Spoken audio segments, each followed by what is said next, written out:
Hey there, Oyexitnism and Nachnis Hotlo Isatun. Today I'm going to be going over the introduction to Gitxsan sounds and the alphabet. And my name is Gitxsan. That's Cheyenne Morgan from the Wilp of Wasamlacha. We are a Giganich Giscast house. So, waiwa. So, first off, we'll go over this mouth diagram. When you're speaking a language that's familiar to you, you don't really have to think about where the sounds are coming from in your mouth and how to make those sounds. But when you're trying to achieve and pronounce unfamiliar sounds, it's important to think about where these sounds are coming from and how to reproduce these sounds that you're hearing.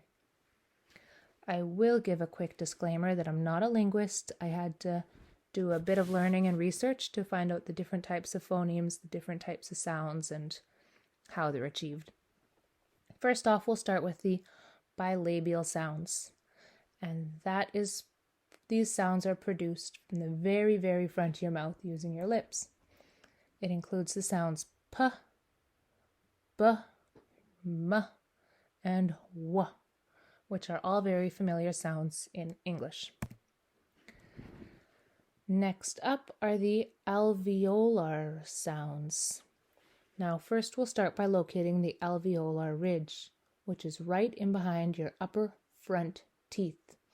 If you touch the tip of your tongue to your alveolar ridge, you'll see how we can achieve these sounds, including the sounds d, d, l, n, t. I believe this is where our TS and our hard TS come from, t, t, as well as the whispered L, which sounds like this is a tricky one to hear and reproduce. You take the tip of your tongue, touch it to the alveolar ridge, and you allow the air to flow around your tongue, kind of around your cheeks and out the front of your mouth, as in the word lis. To be finished.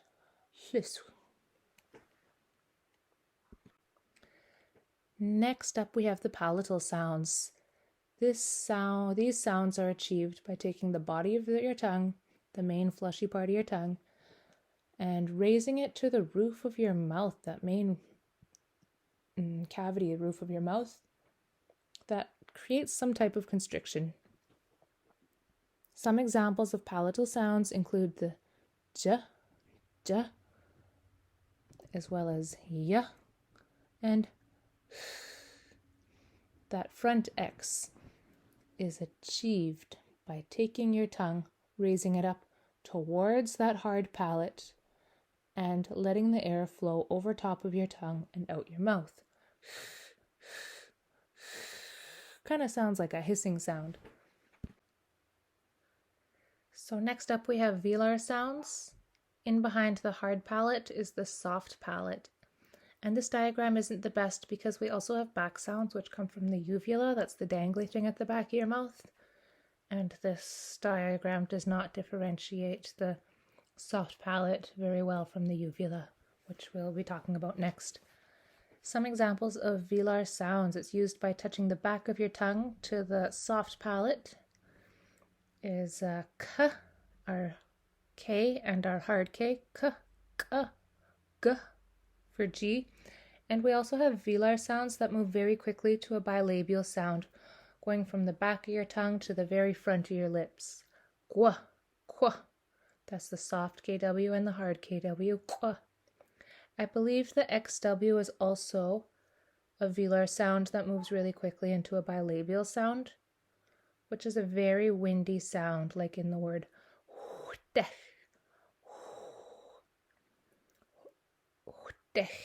for hungry, to be hungry. Now that we have the back sounds, which is used by kind of closing the uvula, that big dangly thing at the very back of your mouth, you kind of close it to create that back sounds. Now when you look at the alphabet, any letter that is underlined is a back sound coming from the very back of your mouth, and this is a muscle that we don't use when speaking the English language.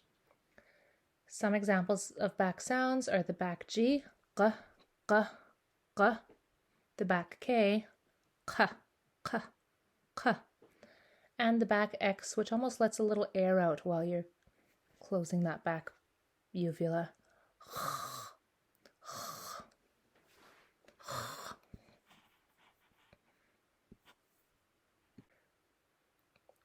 We also have a glottal stop. This is done or achieved if you touch your throat where your Adam's apple is, or that larynx. You kind of close that up to constrict the air for a second. And a glottal stop is used often to separate one vowel from a next. It's a quick stop, and then you keep going. And it can also be used to create more distinct syllables. For example, an un for hands, an un, anda is. We've separated the word unda for is, but it is separated by a little glottal stop. These may be written in as two words as well. Unda is. And another example is wa'us. Wa'us for bowl. You're closing that larynx, I believe it may be called, often to separate one vowel from another. Now that we've gone over the different parts of the mouth that get used to achieve different sounds, hopefully I covered all the sounds, we will move on to vowels, starting with the letter A. Now when we look at our vowels, it's important to remember that there's short vowels and long vowels. This is a short A, as in the word for good, or habas for grass. Next we have a long A, as in the word dala for money, dala, nasik, or kak, kak. Now this is a short E, as in the word helt, helt for many, very similar to an English E, gench, gench, or etu, etu. It's important to acknowledge that I speak with a Gitxsan accent. I tried to choose words that didn't change very drastically from one dialect to another. The long E, ha, sech, for rattle. This one should be familiar. Ne, for no, ne, or gewin, for seagull, gewin. The letter I, this is a short I, very similar to the English I, is in the word bitu, to separate or divorce, hlit, or sip. Next up is the long I, which sounds like E. E is in the word mi gunt, mi gunt. Is or we.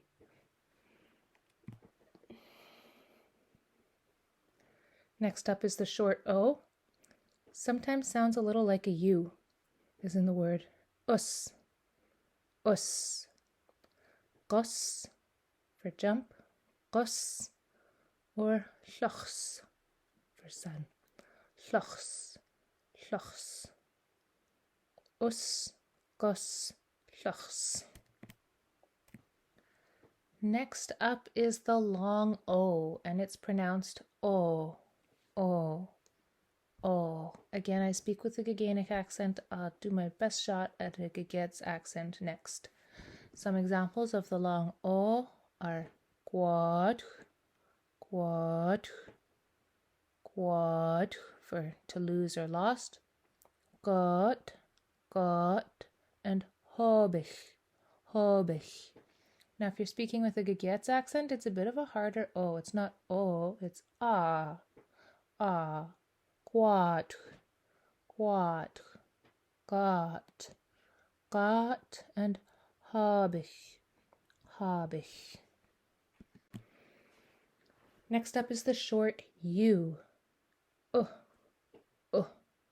As in the word muk for ripe, as in berries.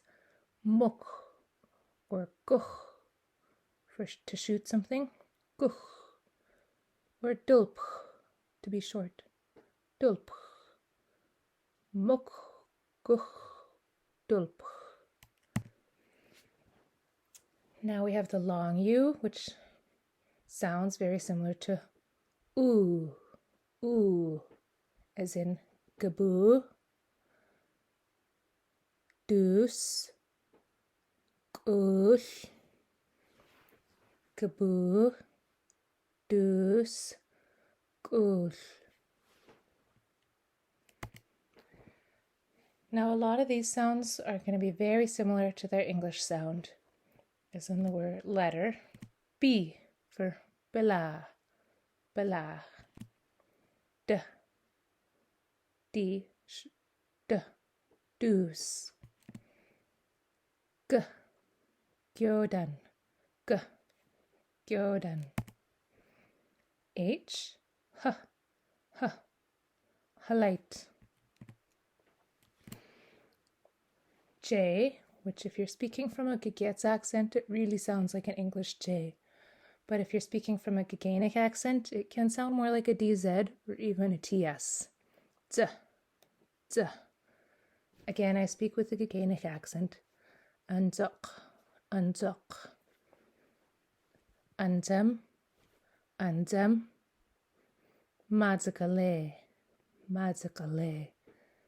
Now, if we're saying that again, with the Gitxsan accent, the J really sounds like a J.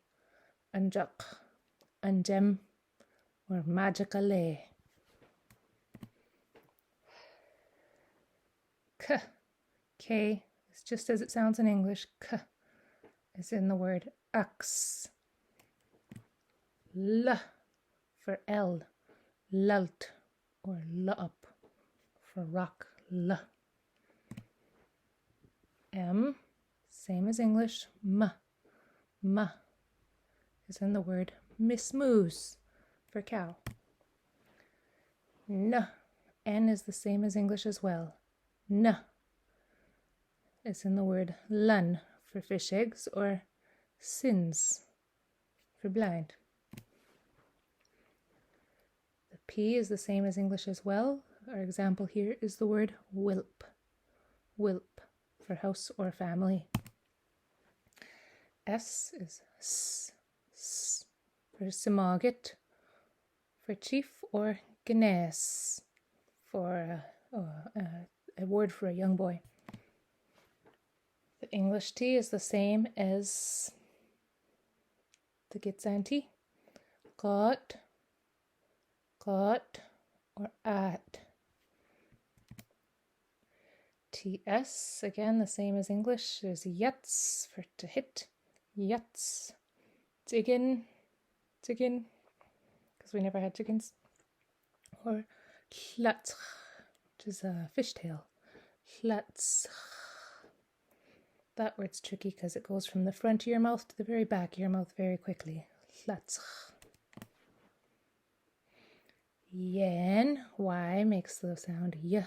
Yen, or yip, as in lachyip for land, ground. These words, these sounds, I called the purse lips sounds. I'm not a linguist, I just made that word up. But it kind of causes you to purse your lips when you're making the sound. Again, some of them will go from a spot in the back of your mouth to a spot in the front of your mouth. Gwa, gwa is the GW.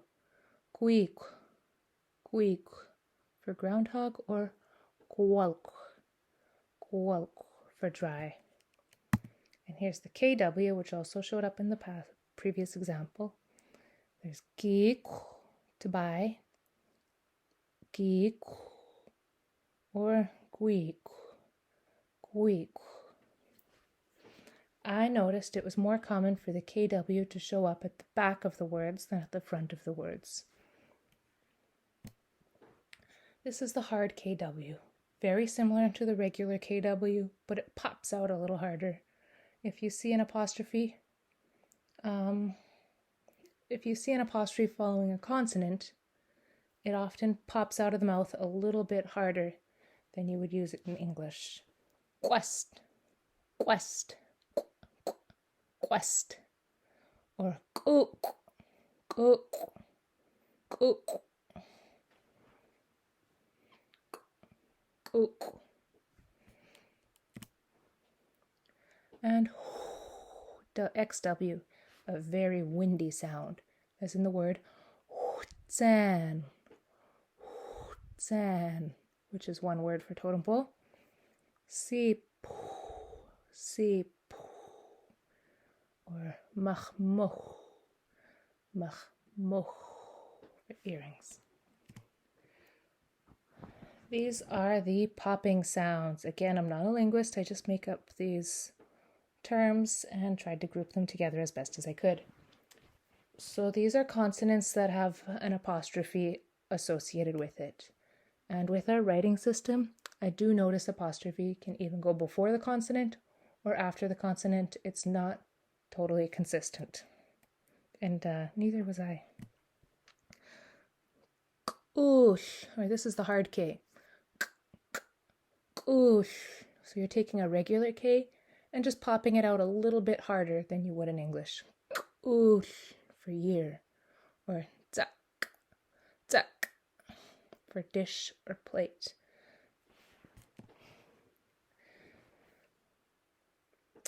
La, la.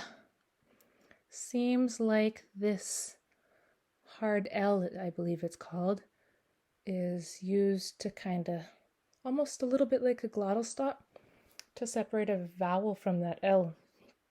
Se, la, and then it ends up popping that L out a little harder. Se, la, hata'l, which that is not a good example if you're a Gigant speaker. Hata'l, or the word leget, leget. This is the hard M. Ma, ma, ma.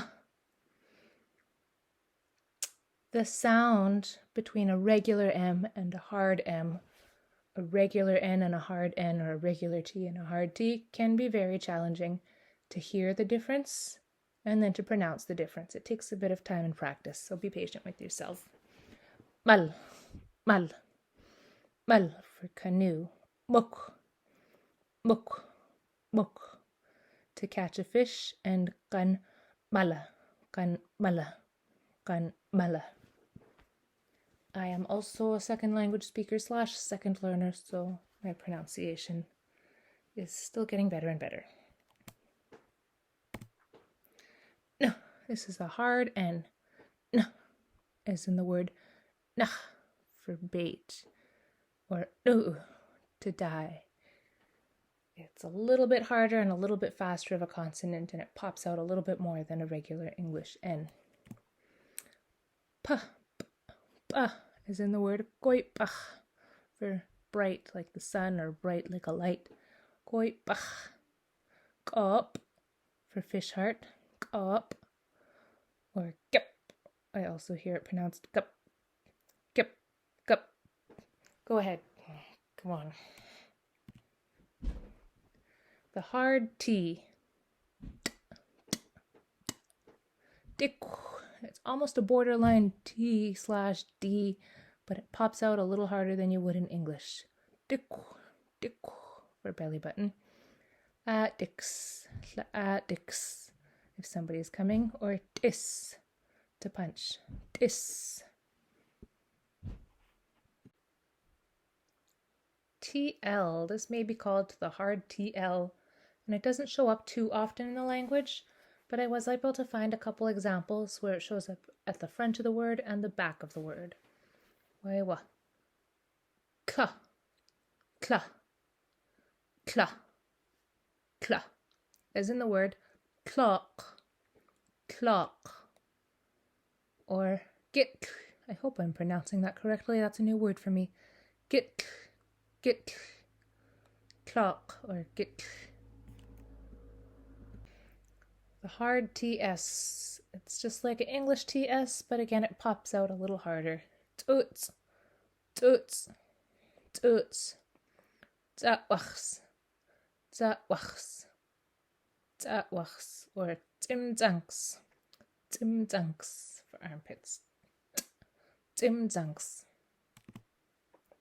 The hard W, again like an English W, but pops out a little harder.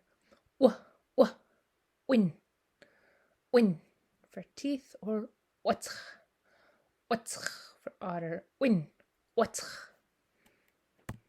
The hard Y, again, a lot of these sounds are really subtle between a regular English Y and a hard Y. Ints, for leaf, ints. Or imk for beard or whiskers, imk. Now the back sounds. Basically, anything that you see underlined is going to come from the very back of the mouth where that uvula is. You're taking that uvula and kind of constricting the air that comes out of there. And it is a muscle and a sound that we don't use when speaking the English language. So it takes a bit of practice to hear it, to identify the sound, and then to reproduce that sound. The back G, g, g, g, got, got, gak for raven or crow, gak, or skench for your pinky finger, skench, got, gak, and skench. The back K, as in the word ek, ek for coho salmon, huck for a goose or geese, huck, or lock for rotten or old, lock. All my examples are at the end of the word for some reason. Now this one is underlined and has an apostrophe. So not only does it come from the very back of the mouth using your uvula, but it also pops out a little harder than a regular back K. Cuts, cuts, as in cuts, to cut. Ach, for wing, ach, or hanak, which I didn't realize was a hard back K until I was reading the dictionary creating this presentation. I always thought it was a regular back K, so I could be wrong here. Hanak, cuts, ach, or hanak. The back X. So this sound is created using the back of your mouth, the uvula. You are constricting a little bit, but you're also letting the air out at the same time. As in the word chada, chada, or bach, bach, or hogyach, hogyach. Chada for moose, bach for to run, that's a singular, one person or one animal doing the running, bach, or hogyach. Other sounds. These are sounds that I didn't really know exactly where to classify when I was creating this slideshow, but we couldn't overlook them. Let's start. The front X. It's a very airy sound. It's used by taking the bulk of the body of your tongue and moving it up towards the roof of your mouth and letting the air flow over your tongue and out your mouth.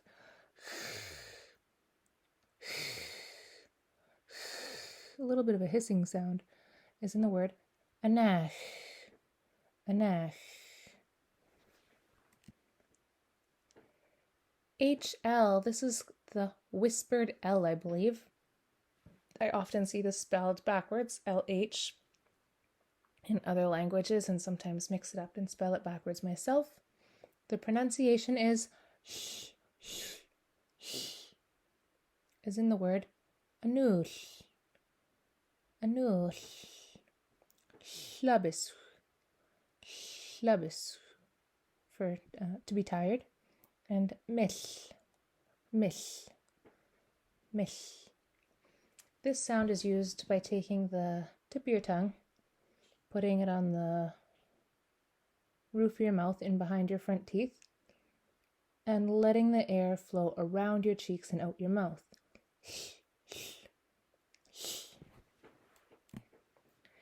And then there's the glottal stop.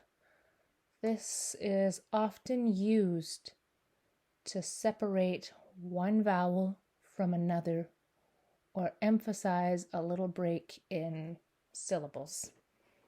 For example, tla'amshui. Tla'amsh, to respect. Tla'amsh. Or wa'as, bowl, wa'as.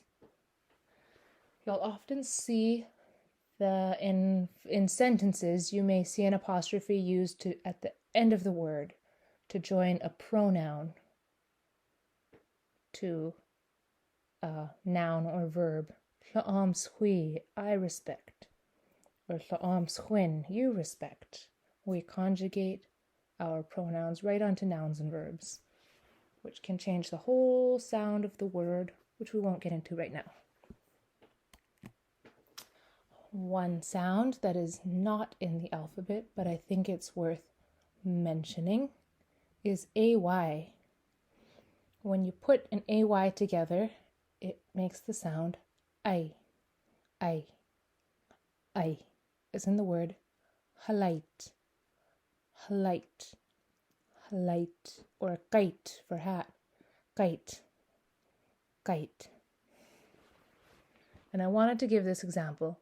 The word hasak, when you say I want, turns into hasakai. So we take the E or I and tack it right onto the back of the word hasak. The K turns to a back G, which I forgot to underline. And a vowel slips in there, so it gets pronounced hasakai. Hasakai. Not hasagi. Hasakai. And I believe that concludes our presentation. I hope this was helpful for you to take the sounds and associate them with the written language, the orthography, or the alphabet. And I noticed there's a lot of resources, written resources, and independent language learners want to pick up these resources and use them. But unless you know how to associate the sounds to those written letters, it's kind of not that useful. So let me know what you think. Hope this is useful for you. Kabit.